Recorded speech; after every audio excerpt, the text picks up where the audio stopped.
You wake up once more in the darkness before the crossroads. But that's a familiar feeling. How many loops has it been?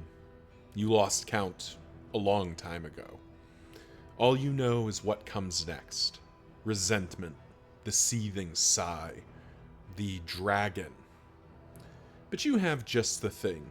You'll need companions for it, but the crossroads always seems to have what you need. Hey, what's going on, everyone? It's Lokiorn, and we're back at it, taking out another named formation, continuing our long-running project here of attempting to beat a confession with every named formation. We've got 84 in the bag out of 314 total, so we are on a journey here. In honor for this formation, we're going to be bringing out some familiar faces and some characters who haven't gotten to play too much recently. At the request of Mogwellian, we are bringing out the Dismal Science. Stains the surgeon's hands. Or, as Mogwellian suggested, this could also be called the Four Daggers, which I do like. So let's meet our squad here and think about what we're going to be doing. So I think the biggest immediate thing we need to consider is what on earth are we going to do with the occultist? And the reason for that, just to be clear, is because the grave robber can sit in the second rank. There's no reason why she can't sit there. But there's also a world where we want to pirouette her back. And neither the Plague Doctor nor the Occultist have the movement to feel super effective about trying to adjust. Now, we do have Demon's Pull, so we do have a stat, or a thing he can do from the second rank to potentially help hold the Seething Sigh back. We have the Burning Stars as well. Though we also get to use Sacrificial Stab. Though we probably still use Binding Shadows. It's 5% crit, but it's the same damage. And it's a little bit easier to build up the unchecked power with this. So we'll think for a moment. Let's meet the rest of our contestants now. Clive. I mean, I think it's pretty clear he's gonna be a rogue here. I mean, it's just up close and personal, and that's the way we're gonna get it done here. We're less concerned about the forward 2 here. I know that tripped us up in the Kingdoms run, but here, him moving forward 2 is actually sort of a benefit to us. PBS, Pistol Shot, Duelist Advance. I mean, this really feels like, you know, it's really, maybe we bring in Take Aim instead of Highway Robbery. But this just feels like a very strong setup for Clive, our longest single running character. So a rogue highwayman feels right. The Grave Robber, though, this is where I get a little unsure. Because we could go Night Sworn and look at like removing stealth, ignoring stuff when stealthed.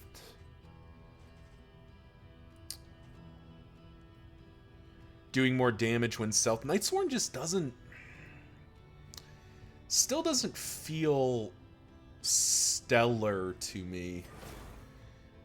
Deadeye, the back row heavy build here, and just have like Thrown Dagger and Poison Dart be our thing. Thrown Dagger, Flashing Dagger for some pretty heavy damage. That is pretty good. And we just do something like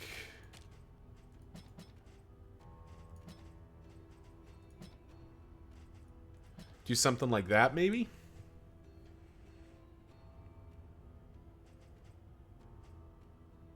I mean, that feels pretty good.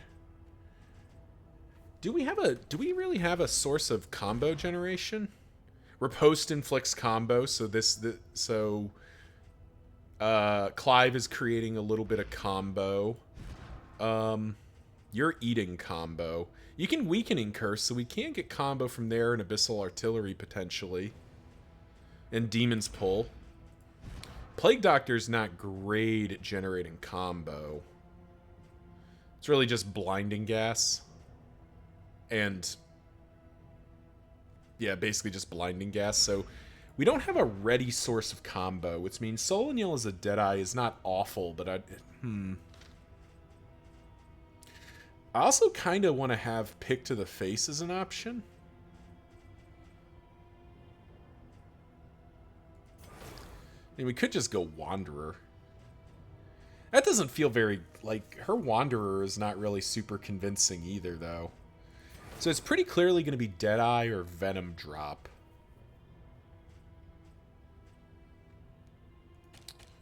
Let's give this a try. Let's go the Deadeye focus here. 1, 2, 3, 4, 5. Give her the Shadow Fade so she can move back if she needs to, but she can also just kind of stand and deliver if need be. And maybe we even pull out Flashing Daggers and put in... Oh, because Flashing Daggers isn't even usable until she gets to the very back. Neither is Thrown Dagger, though. Okay, so she is just moving. She pretty much needs to move to the back immediately. That's fine. Which means that Pick to the Face is not likely to get used. So we do Repartee instead. We do something like this. Okay, that's starting to come together. Ritualist... I mean, this just continues to be good. And, like, Aspirant is the other option for just even more damage. Yeah, just a bunch more damage and making Amnesis hit harder.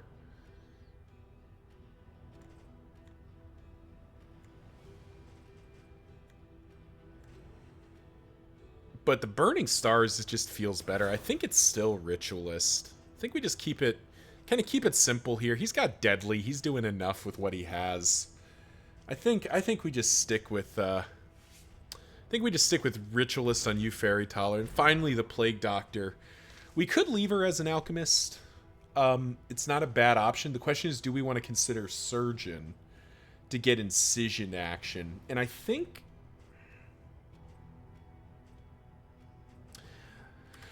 I kind of like leaving her as an Alchemist, even though she will be in position to use the knife, because we're not going to have... We're not really going to have issues hitting the front long with the Cultist and the Highwayman. Yeah.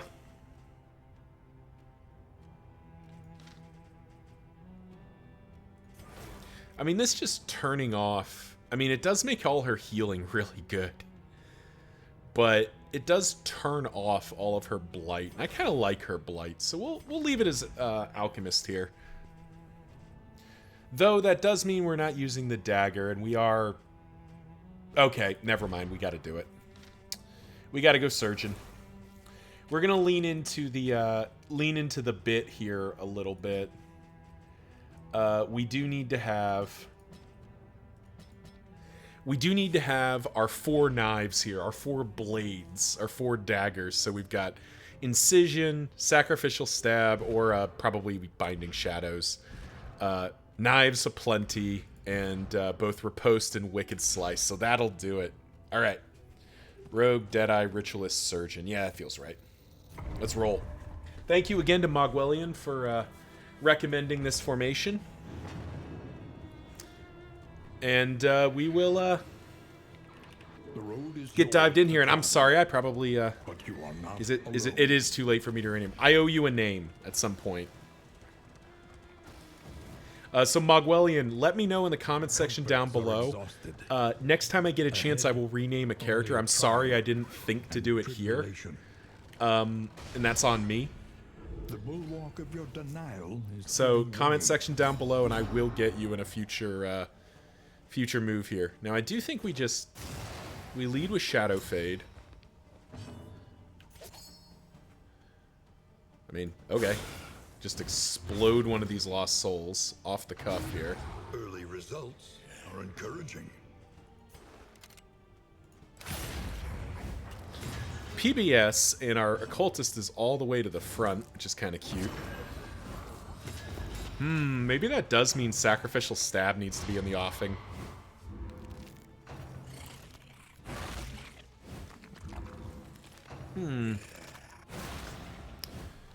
Maybe we need to have sacrificial stab handy.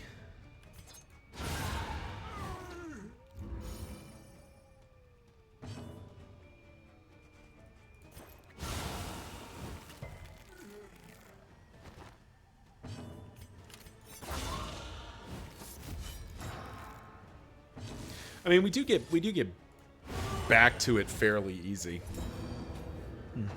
But while I'm thinking about this, let's talk about this formation in kind of its macro sense. I think this is, first of all, this feels like a great formation for going after the Seething Sigh. It's a little bit on the fragile side in some places, but it has what it needs, which is a ton of backline and frontline damage output, which is really all the Seething Sigh asks you to do. Are you shaken? There is so much worse in store. But thinking about this formation in our kind of iron triangle, stress, health, damage. Let's start with the obvious glaring weakness here, stress. This formation does nothing for stress healing. In theory, Solaniel, our grave robber, does a little bit for stress, but otherwise, really, we're not doing a lot for stress healing, which is definitely a concern. We're going to be dependent on crits and hopefully finding some good items. From a damage perspective, though, yeah, we're through the roof. Every character here is bringing the hammer down. Tons of direct damage. Depending on how you run the paths, tons of damage over time effects if you want them. This really feels like a great formation for that. Then finally, from a health perspective, we have the Occultist, we have the Plague Doctor, two great healers. The Occultist is not my favorite, but when played as a ritualist, he at least heals for a ton. And then the Plague Doctor, especially as a surgeon, is just chef's kiss, the best healer in the game. You also have the Grave Robber, who very much can take care of herself, so it's really only the Highwayman who needs any material healing attention. So overall, I like the look of this formation. Thank you to Mogwillian for recommending it, and again, future run, you name the character, I will give you that character's name, because I don't think I can adjust names mid-run, unfortunately. But enough of my jabberjawing, let's see where we're going. And plan accordingly. So, the Tangle isn't super appealing to us. We do fine against the Dreaming General, but none of his trinkets are that useful to me. And his... I don't think I'm really impressed by any of his trophies either for us. The Sprawl, though, avoid the Field Hospital. Knowing where the Field Hospital is worth it. And I definitely think this formation can do a job on the inferno of mutilation and do a job on the librarian. So go ahead and slot in our stuff. Covert Cloak. I mean, it's definitely a trait for the Grave Robber. Who do we want to be friends? We'll do Fairy Tailor and Clive. Melophobic, you say. Well, +6, though. That's what we like to see. They're best friends already. Cool. Conventional fare, but fairly priced. Raven's Reach, you say. That is a very good trinket to see early. That's food barrels, though. Ooh. I can afford both. Is there anything else here I'd give a shit about? Mortar and Pestle I don't care about for this one. Strongbox is like whatever. Yeah. Okay. Anything that lets us travel further is worth Does that the make this a cost. rabbit run? There's no... So, Orphan Wolf Cub is a consideration. That stress resistance for luxury gear items is The worth next considering. stop is leagues away. Plan accordingly. Wow, our Grave Robber is just starting out kitted. That's pretty great. So, Wolf Cub is always a consideration. That extra stress resistance is pretty material It's not a crocodile run. We're not looking to move that much. Larval Carrion Eater just doesn't do it for me. Shrieker Chick, extra crit is tempting, but I don't think so. Tick is always just kind of generic. Shambler Spawn is just sort of... I know this pet's really good. I also just don't particularly like it. We just did a cat run. Cat's really good. So I think it is... We got a food item early. So it's either rabbit or wolf cub.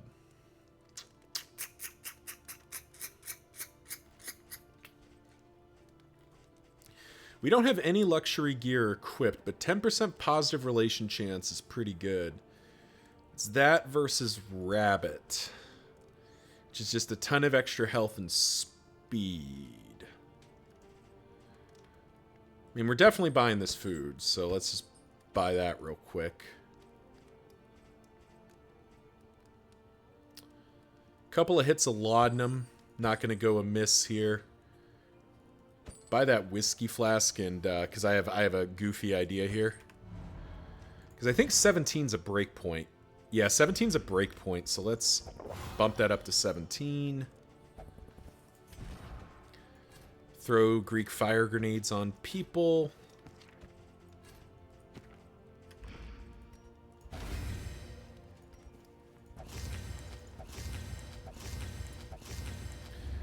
So that's pretty much all of our stuff. So the question, again, I think it's rabbit or wolf cub. Rabbit or wolf cub. Alright, flip a coin. Alrighty, so we're going to quickly flip a coin here. I'm not sure if this will be visible on screen or not, but we will. Heads will be rabbit. Tails will be wolf cub. Flip it. Tails is wolf cub. We're doing wolf cub. There we go. Wolf cub it is. Woo! It cannot fight. Makes the food barrels purchase a little bit less appealing, but that's still worth having. The resolute chance may end up being relevant. All right, if we're going after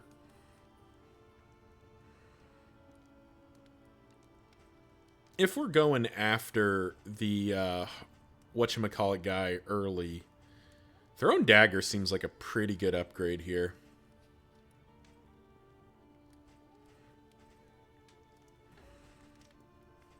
I definitely need Demon's Pull selected, so I need to redo his skills real quick.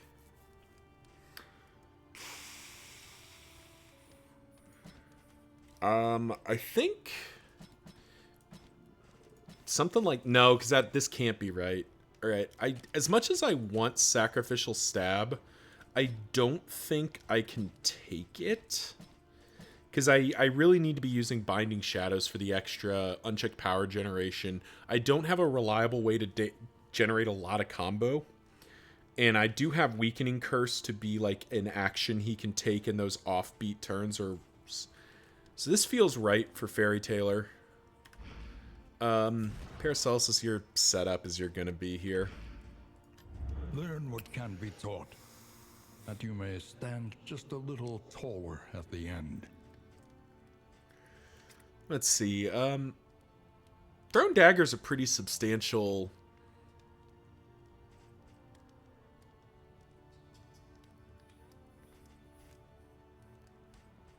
Thrown Dagger's a pretty substantial damage buff. Do you think Binding Shadows gets its upgrade, though? And I think maybe it's just Battlefield Medicine. Just give... I mean... Incision is a massive damage upgrade, but I don't think she needs it just yet. And I think we need to be, like, managing our health a little bit. So we'll take Battlefield Medicine. Only 2 mastery points leaves a lot to be desired here, but I think that's the right call. Final check for stuff. I think we buy a couple of Holy Waters. Pop those in just to have another source of potential goodness, but that'll do it. Thank you all for watching, and we'll see you in the next one.